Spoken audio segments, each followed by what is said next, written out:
June 6, 1944, D-Day, a name etched in history as the greatest, most complex military operation ever undertaken. Over 156,000 Allied soldiers landed on the beaches of Normandy, opening the Second Front and sealing the fate of World War II. It was a marvel of coordination, logistics, and above all, precision. But what if that entire plan, built on millions of hours of intelligence, was threatened by a secret no one knew? A secret hidden beneath perfect camouflage, waiting to turn Utah and Omaha beaches into a giant slaughterhouse. This isn't a story about famous generals or classic battles. This is a story of one of the smallest mistakes in military history, a turn in error of just 3 degrees, and how that mistake saved the entire invasion. It is proof that, in war, sometimes the imperfect is the most perfect thing.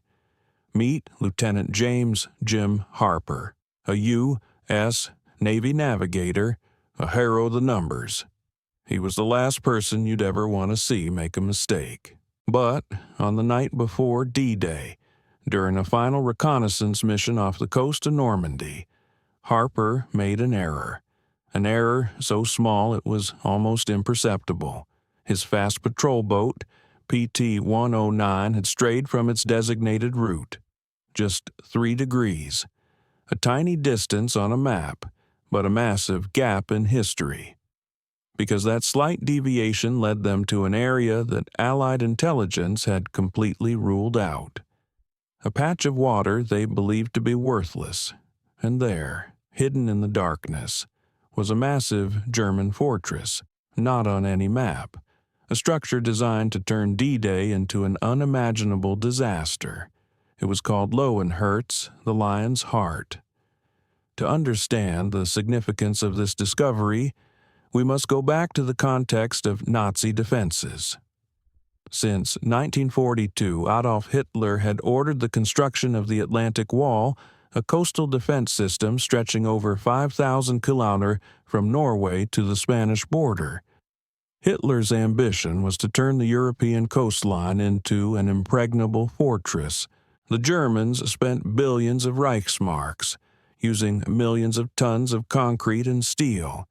They believed no force could breach this line, and Allied intelligence. They worked tirelessly, mapping nearly every gun, every bunker. They believed they knew everything. But in the world of espionage, absolute confidence is often the sign of a fatal mistake. The Germans had learned how to hide. They had created an illusion of safety for the Allies, and that is where Fortress Löwenherz came in. Löwenherz, or Lion's Heart, was not part of the official defensive line. It was a top-secret project, built by a special engineering unit, deep within a steep cliff that Allied intelligence had dismissed, assuming the terrain was too treacherous for a major fortress. The danger of Löwenherz wasn't its size, but its strategic position. It was placed at an angle where its 155mm cannons could fire enfilade into the flanks of both of the most important American beaches, Utah and Omaha. Imagine as our brave soldiers landed. They would be focused on the objectives ahead. They would think their flanks were protected. But Löwenherz would open fire from an unexpected angle, turning the beach into a deadly trap. The transport ships, the most vulnerable, would be torn apart. The entire landing could collapse within an hour. This was a dead angle that no Allied planner had anticipated. The fortress commander, Major Klaus Richter, was convinced he held the key to breaking D-Day. He waited, patiently, in the perfect silence of his camouflage. To understand the weight on Lieutenant Harper's shoulders, we must understand his obsession. Harper was not a typical soldier. He was a trained mathematician who believed war was a series of calculations, and survival depended on eliminating all errors. For Harper, precision was everything. He was still haunted by a minor incident months earlier, when a small miscalculation in fuel had forced a transport to turn back. Though it caused no casualties, to Harper, it was an unacceptable personal failure. The fear of imperfection had become a ghost that haunted him, causing him to recheck every number, every angle, every position, almost to the point of religious ritual. He believed that if he was precise enough, he could control the chaos of war. On that fateful night, everything began to go wrong. Heavy fog reduced visibility to near zero. More importantly, the PT-109's magnetic compass began to vibrate inexplicably, possibly due to unexplained electromagnetic interference.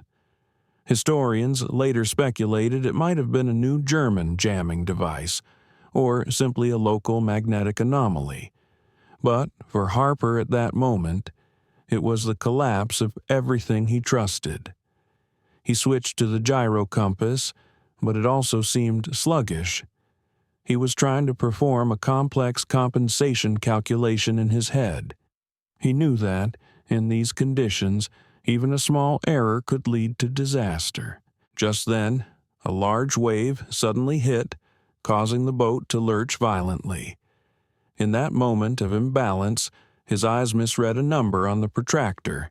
Instead of ordering a turn to the 287-degree angle required for the Marlin route, Harper shouted, "Hold 290, just 3 degrees," a deviation so small that no instrument, no soldier on board, noticed. But those 3 degrees took them about 1.5 nautical miles to the northwest into the very waters that intelligence had declared worthless and not in need of reconnaissance.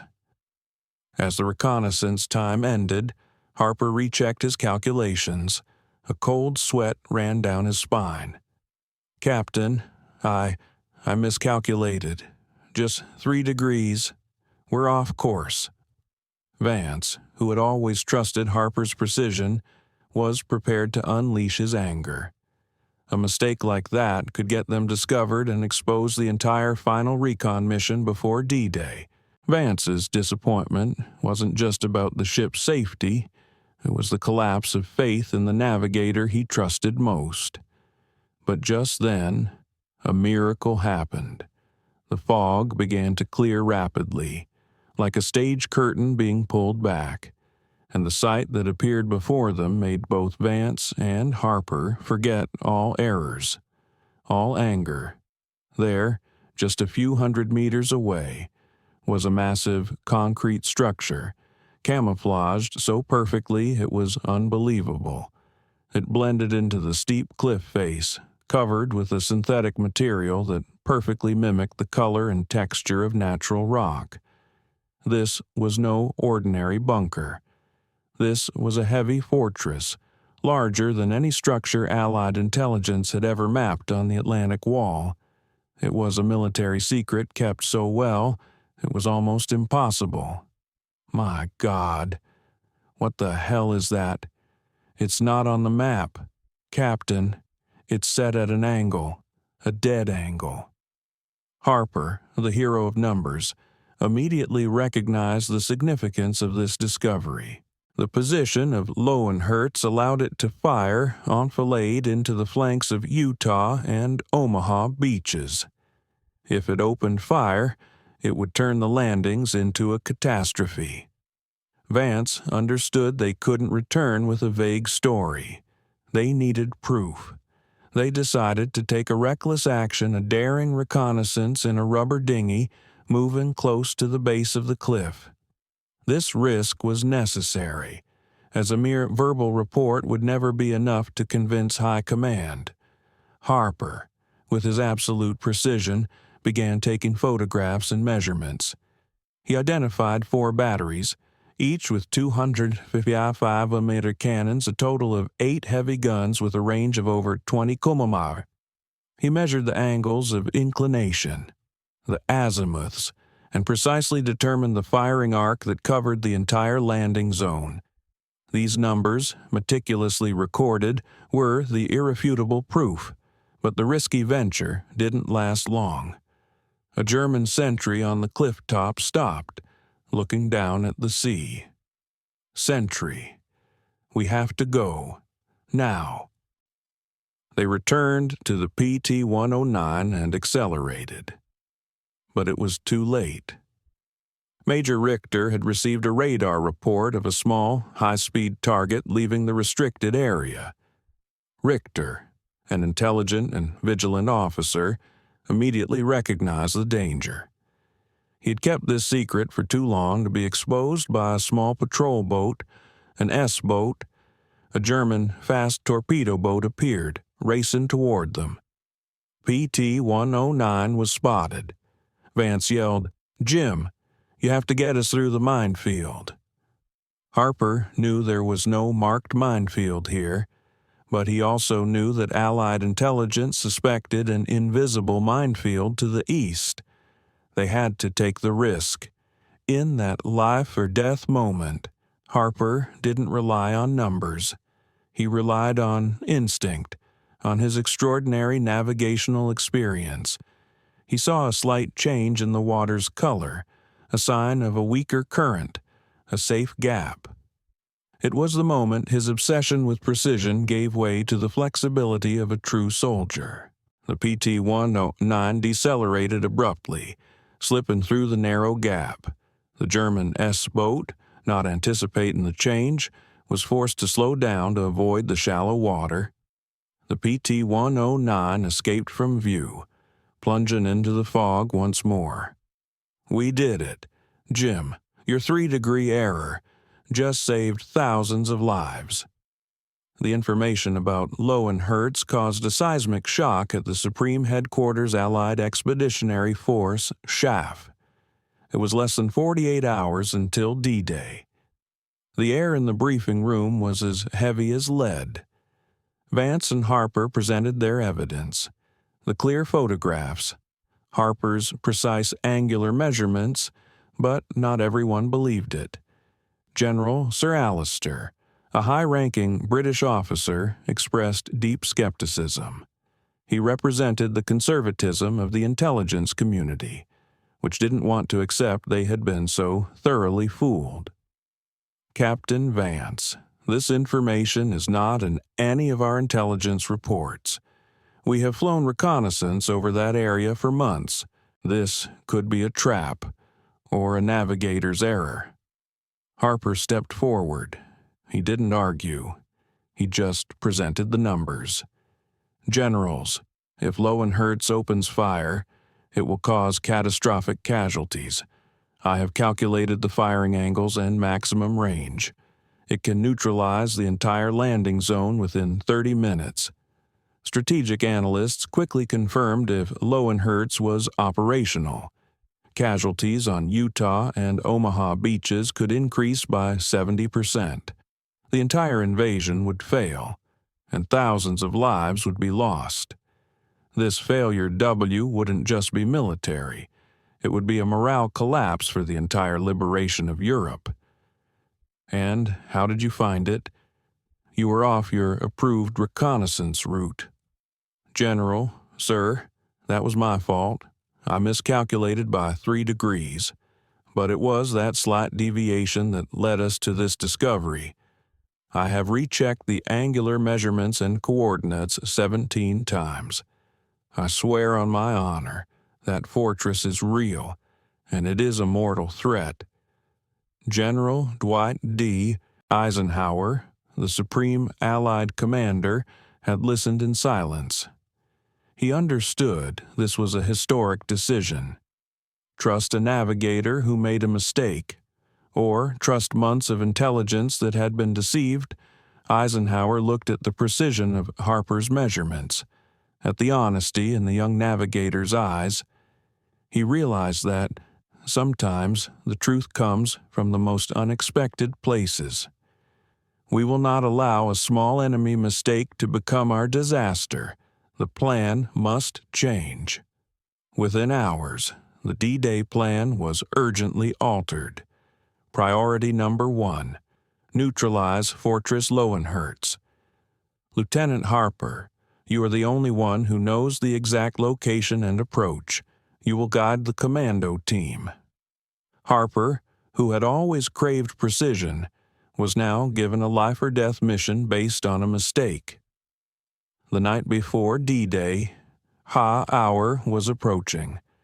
Harper, now the reluctant hero, was guiding Captain John "Rock" Kelly and his elite commando team.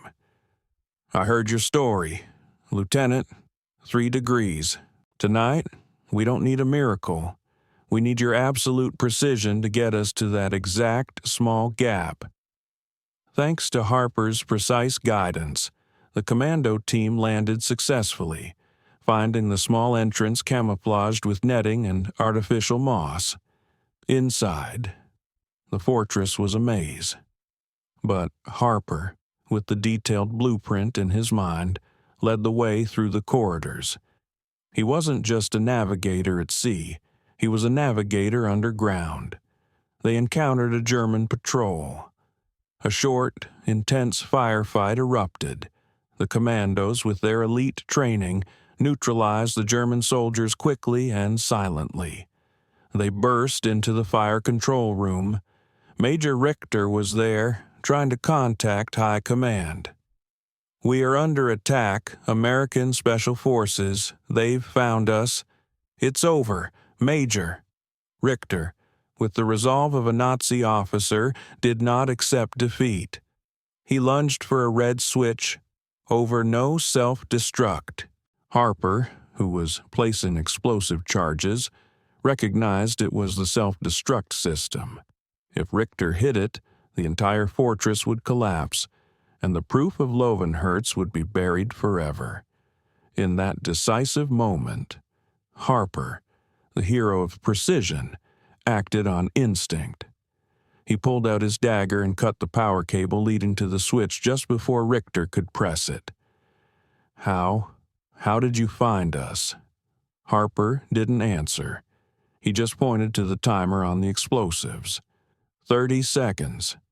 The commando team retreated quickly. A terrifying explosion rang out. Fortress Löwenherz trembled. The 150mm cannons were destroyed from within. The fortress was neutralized. Vance looked at his watch. 06:00, D-Day had begun. On the horizon, the thousands of ships of the Allied fleet were advancing, unaware that a mortal threat had just been eliminated thanks to a 3-degree turn in error.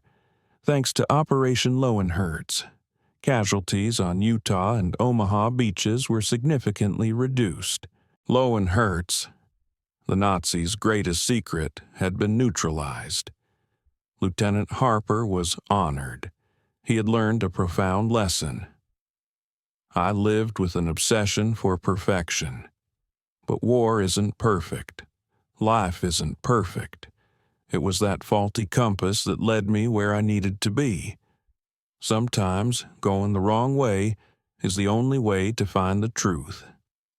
If you enjoyed this story about these untold secrets, about the silent heroes who changed history, please hit the like button and subscribe to our channel.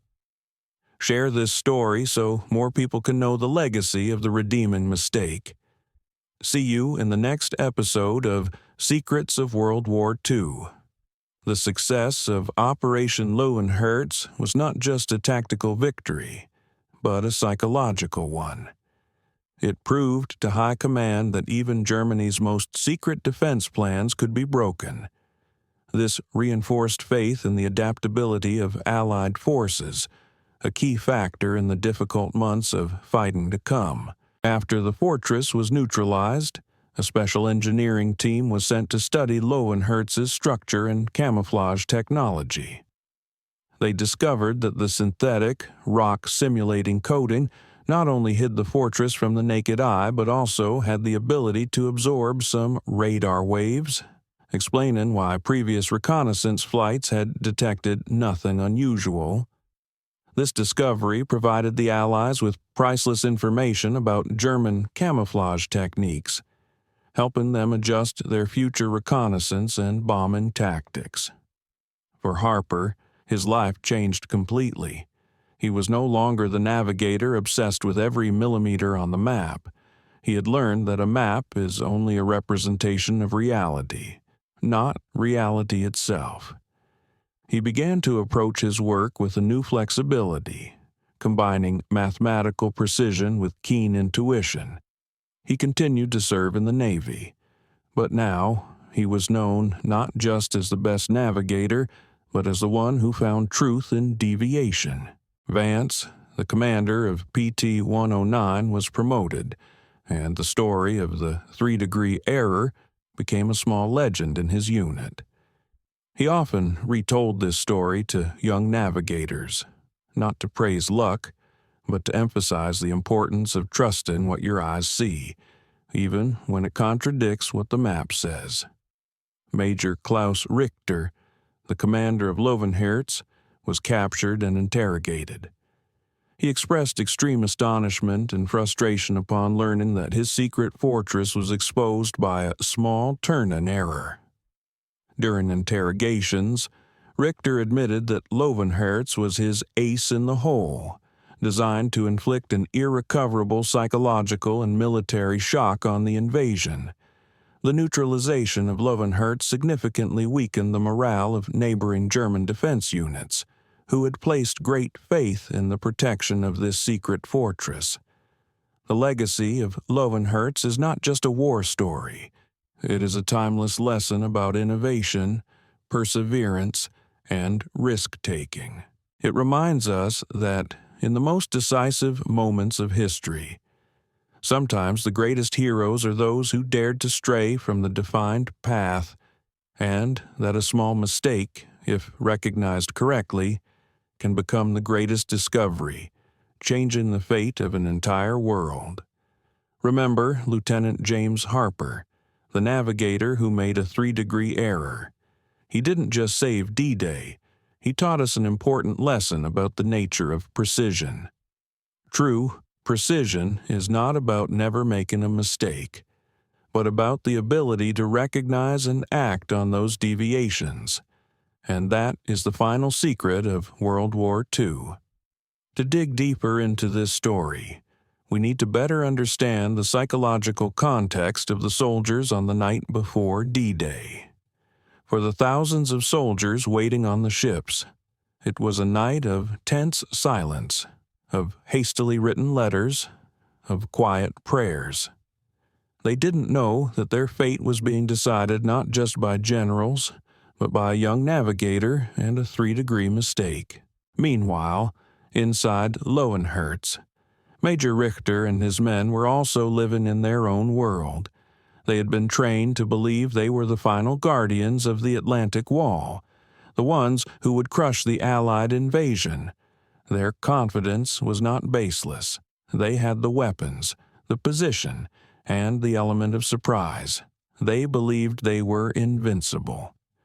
The contrast between these two worlds, Allied anxiety and German confidence, creates a dramatic backdrop for Harper's discovery. It wasn't just a confrontation between two military forces, but a confrontation between two psychological states, two opposing beliefs. When Harper and Vance returned to base, they didn't just bring photos and numbers, they brought a truth that could change everything. But that truth was too hard to believe, too different from what everyone had prepared for. General Alistair's skepticism was not personal stubbornness. It was the natural resistance of a system built on certainty. For him, accepting Löwenherz's existence meant admitting that the entire Allied intelligence apparatus had failed. Eisenhower's decision, therefore, was not just a military one. It was a decision about faith. He chose to believe in the man, in direct observation, rather than in reports filtered through layers of analysis. It was a huge gamble. But it was also the gamble that saved D-Day, Operation Löwenherz, planned and executed in less than 24 hours. is a testament to the extraordinary adaptability of the Allied military.